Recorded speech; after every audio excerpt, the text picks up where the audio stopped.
Welcome to YLC, the Young Leaders Committee that promotes and grows youth leadership that ensures the future leaders lead from today by educating and inspiring them to soar higher and higher.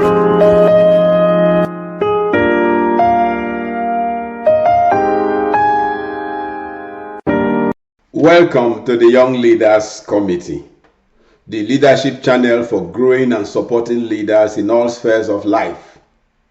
It's exciting to be on our Young Leaders International Forum. Please scan the QR code displayed on the screen to join us. I look forward to meeting you there. The focus of this video is organizational politics, understanding and navigating it. And the theme has been special responsibilities and strategies. Let's take our words of wisdom. The first is from Ronald Reagan, who said, "Peace is not absence of conflict. It is the ability to handle conflict by peaceful means." Dale Carnegie says, "When dealing with people, remember you are not dealing with creatures of logic, but with creatures of emotion." Abraham Lincoln has this to say, "If I had 9 hours to chop down a tree, I'd spent the first 6 hours sharpening my axe." Then an anonymous person says, "The person who says I'm not political is in great danger. Only the fittest will survive, and the fittest will be the ones who understand their office's politics. Problems go away because someone does something about them," says Peter Drucker. These are related to our topic today, organizational politics, understanding and navigating them. Then the first question is, what is organizational politics?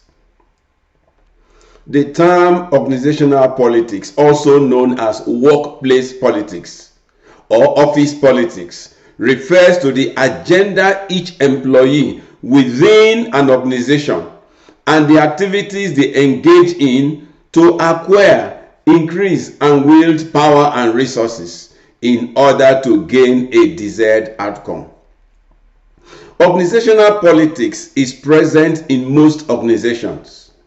This is often because every business has a hierarchy, and with this hierarchy comes an uneven distribution of power. Certain employees are more likely to pursue this power than others, which is considered a political behavior in the workplace. All employees experience the impact of organizational politics throughout their careers, whether it's positive or negative. For some, it means engaging in office gossip or acting as part of a clique, while for others it means climbing the career ladder and being as productive and efficient as possible at work. Organizational politics refers to activities undertaken within an organization to acquire, develop, and use power and other resources to obtain one's preferred outcomes in situations of uncertainty or conflict. It encompasses behaviors that are not part of an individual's formal role, but are used to influence decision-making processes, often driven by self-interest. While organizational politics is sometimes seen in a negative light, it is a complex phenomenon that can yield both positive and negative outcomes depending on how it is practiced and perceived. At its core, organizational politics arises from the inherent nature of organizations as social systems with limited resources, competing interests, and diverse goals. In such settings, individuals and groups use political tactics such as coalition building, networking, persuasion, and lobbying to promote their agendas. These behaviors are particularly common in environments with ambiguity, high interdependence, or major organizational changes, where formal rules and structures may not fully dictate outcomes. Understanding political behavior in organizations helps reduce the negative or dysfunctional effects, supports employees, and engages in positive political behaviors that benefit the entire organization. Organizational politics refers to the informal strategies, behaviors, and actions used by individuals or groups to influence decisions, control resources, and advance interests within an organization.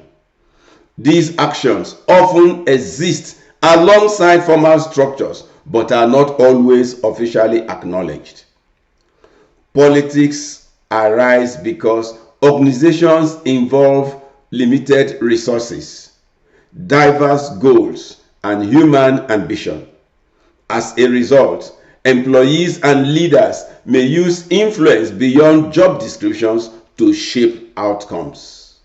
That's a fairly long introduction. I think we looked at it from 3 or 4 perspectives or angles. Let's go on to look at the objectives of organizational politics. Why do people in organizations engage in office politics?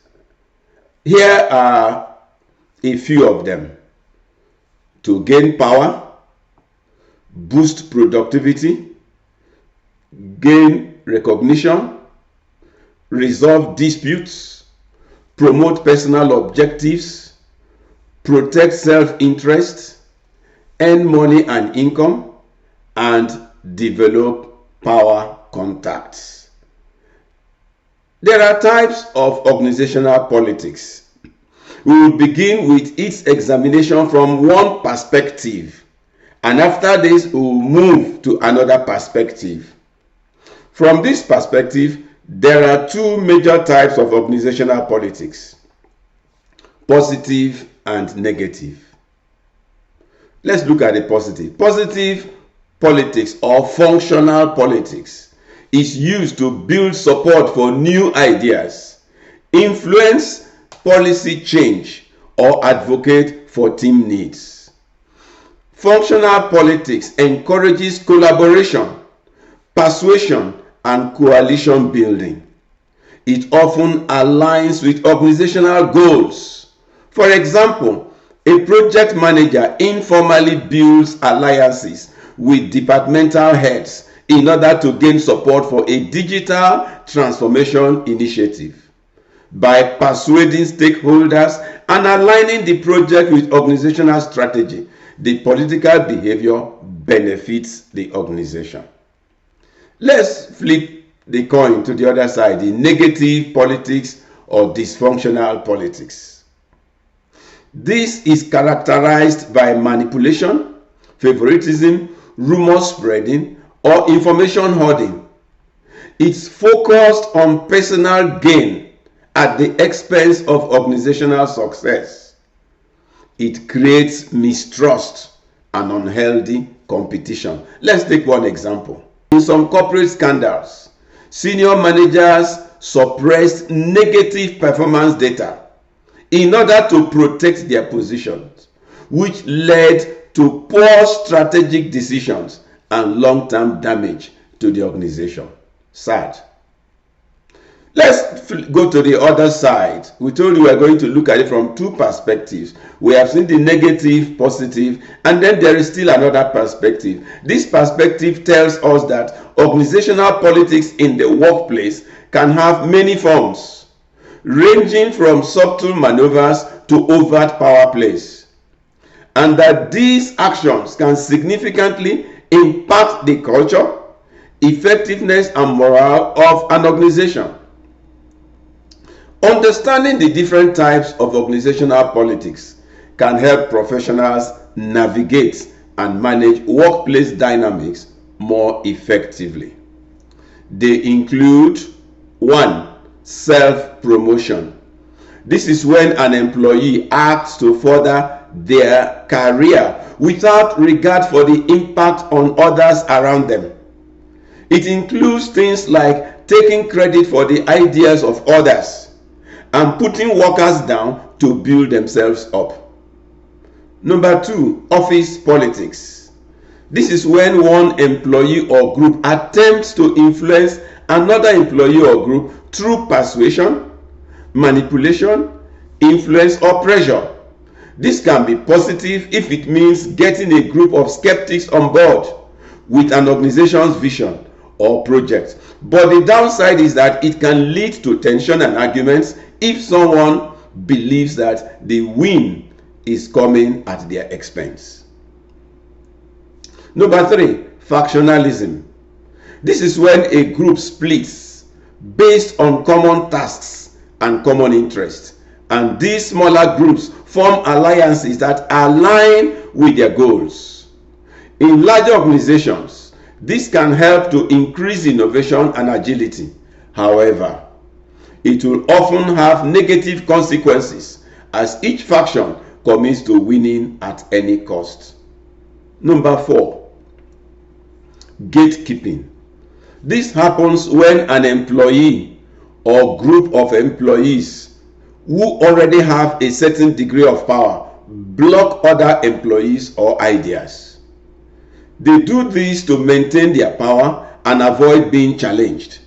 However, this stifles innovation and prevents talent from rising through the organization.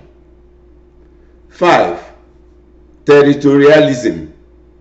This is when an employee becomes extremely attached to a certain role or task and will not allow anyone else to undertake it. For example, a manager who refuses to hand over the reins of a project. Let's go on to learn to navigating organizational politics with strategic development.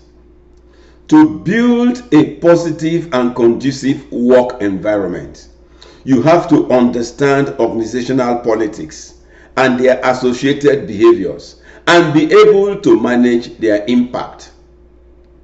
Gain insights and strategies to address and balance organizational politics.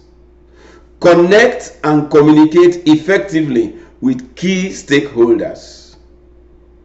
Create and sustain an organizational culture and successfully implement culture change. Foster an environment where political challenges support overall company goals. What then are the impacts of organizational politics? Studies have shown that employees with political skills are better at gaining more power and managing stress, are more productive, and have a greater impact on organizational goals. In some cases, as a company grows, organizational politics may be the reason it survives. However, unchecked organizational politics can destroy a company when left to get out of control. Here are some of the common negative impacts it can have on employees. 1. Increased stress from fear of the unknown or of losing their job. 2. Decrease in concentration and productivity as they are distracted by politics. 3. Increase in cynicism, which leads to low morale and job satisfaction. 4. High employee turnover, which can lead to a lack of qualified employees and a knowledge and skills gap. 5. Miscommunication, as neither employees nor managers fully know what's going on. And finally, resentment and lack of organizational trust. Let's go on to look at how to manage organizational politics in the workplace. While it's impossible to eradicate organizational politics in a large organization, there are several steps that human resource practitioners, managers, and leaders can take to minimize its negative impact. Among them are: improve your people's skills, communicate openly and honestly, put yourself in your employees' shoes to perceive the landscape, collaborate respectfully across departments, maintain positive working relationships with all colleagues. Don't have favorites or give preferential treatment to anyone. Change your approach if something is not working. Ensure employees feel valued and noticed and know they have opportunities in the organization. Monitor any issues you notice. Encourage employees to reach out with concerns. Step in when needed. Set a positive example for your team to follow. That takes us to sources of power, and we are going to give a few examples. Politics is essentially about grabbing and utilizing power. So, we need to know the different types of existing power and their sources. There are usually different sources of power in an organization. The source determines how long the power lasts, the extent of its coverage, and where it lies in the scheme of things in the organization. These should guide your choices and aspirations. Let's look at them. 1. Legitimate power, which comes from formal authority.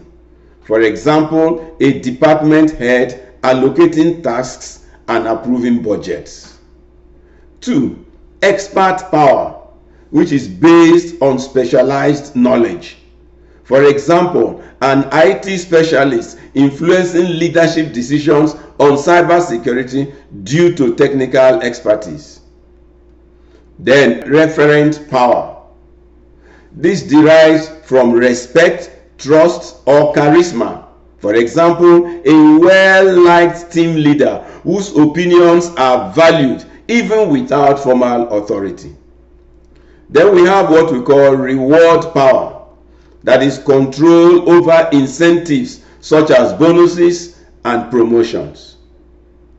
Then we have coercive power.